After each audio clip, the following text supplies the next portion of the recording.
For a long time, one of the comforting things about brain organoids is that their brain waves really aren't very complicated. In fact, they look very much like that of somebody in a coma, and have also been compared to a preterm baby. But since then, we have discovered that the more complex they get, or if they're interacted with, or if they're just put in a body, they do become more complex. Their brainwaves actually do look very much like that of a preterm baby, and we only know that because when a baby is born preterm, you can do an EEG. Prior to that, it's a little difficult because, they're kind of inside somewhere. Now, Johns Hopkins did claim last year that they created a brain organoid that was comparable to that of a 40-day-old fetus. Yes, it had multiple brain regions, and you can kind of lob different kinds of brain organoids together to create one brain. It's a little difficult to grow everything properly all together. Yes, it had all the brain regions you might expect, as well as 80% of the total cells that they wanted to accomplish to get to that mark of a 40-day-old fetus. The next goal is to create one that is 1 centimeter across, and that is a mouse brain size. Now that should be concerning because mice are capable of quite a bit of consciousness, but it's also not going to be interacted with, so essentially it's just sitting in a void. If it were capable of some amount of consciousness, it's not being given enough stimulus to be able to experience it. And a lot of people ask, are those eyes? Yes, they are eyes. Your eyes are kind of part of your nervous system, and they are a nervous system organoid. This is essentially growing a brain without the typical body around it, and you might be concerned about the ethics. And yes, lots of people are concerned about the ethics of creating them, but the answer is that we're not there yet. When we go too far, I'm sure we'll know it. One of the really interesting things to me about these is that they don't really care what they're interfacing with. And yes, there's multiple ways to put them together. You can connect them by axons, so little connections between the brain organoids. Those ones will develop more complex signaling, and they'll all behave as one when they're connected. This also provides the additional benefit that if one of them, expires, you can put in another one, and the old ones can train the new ones. An AI can also train them, or an AI can direct them, or they can direct an AI. I've talked about this stuff. However, once they get large enough, the inner core begins to die off. They suffer from hypoxia. Without a vascular system, they cannot survive, and that has been largely helped by recent research combining them with vascular organoids.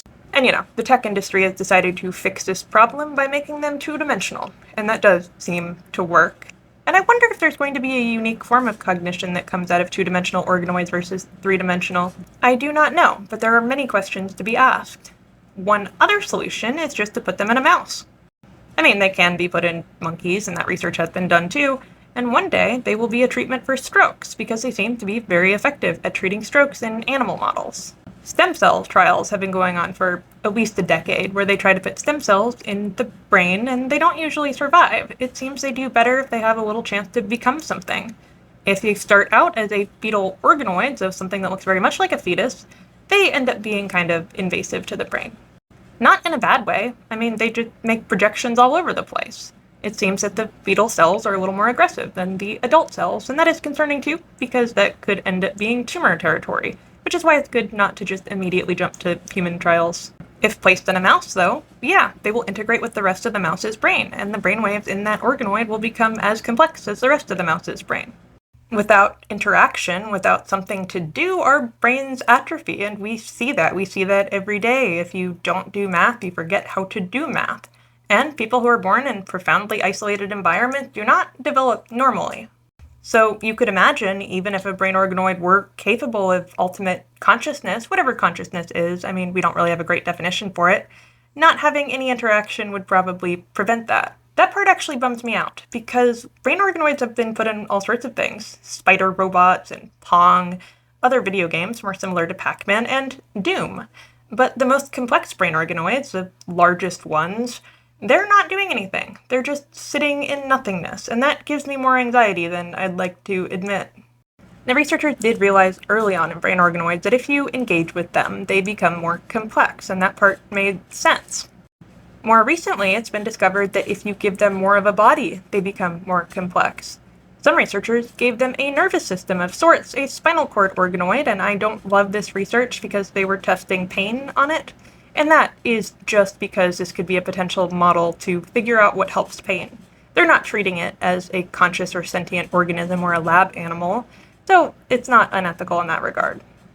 Does it make me profoundly uncomfortable, and do I think this kind of research should be carried out? I can see the positive outcomes to it, But if there is some kind of sentience that we are not acknowledging, then maybe it's not ethical. And of course, some researchers have claimed sentience. So yes, they will happily integrate, which is a really positive sign. It also gives us a way to study organoids in a long-term survival situation where we don't really have to worry about keeping it alive. Also, the little helmet that the mouse wore is kind of adorable. I'm not gonna lie there. It's only weirder when you think about all the implications, but it's cute. A big question people ask is whether or not the brain organoid could act as a parasite, and no, probably not. If you take a mouse that has Parkinson's and you give it a functional brain organoid, even if it comes from a human, then yes, it can alleviate the Parkinson's symptoms. So it seems it is working with the mouse rather than just taking over, but it can influence behavior. When it comes to a more complete human brain inside of a mouse, if you want to know what the outcome of that is, then yes, we have humanized mice by giving them human neurons during development, and they do end up smarter. That research is usually limited because you have to have a great justification for it, and creating humanized animals has a great possibility for harm. So not often done, but I do think about it a lot. My question is, if we took the 2 genes that are necessary for human speech, the ones that give mice more complex vocalizations, and gave them human neurons, what would happen? And what if we did that to other animals? And when I think about it, I realize it's probably good that this has not happened, but I still wonder about it. I cannot tell you how to feel about this topic, and on the one hand, I can see the enormous potential for harm that could be done, as well as the benefit from medical research. I think in the next few years, we're really going to figure out whether or not this was a good idea or not, and it is rapidly progressing, and that part worries me. I find all of this both fascinating and existentially deranged. I will also direct you to the description, because I provide citations for everything I talk about, every time. The last video had 17, so if you're interested in reading about this stuff, just hop over there, and the citations within the citations can take you to other really cool papers. Google is just not going to get you exactly what you want. Either way, I hope you've enjoyed this. I will keep you up to date. You have no choice. Follow for more.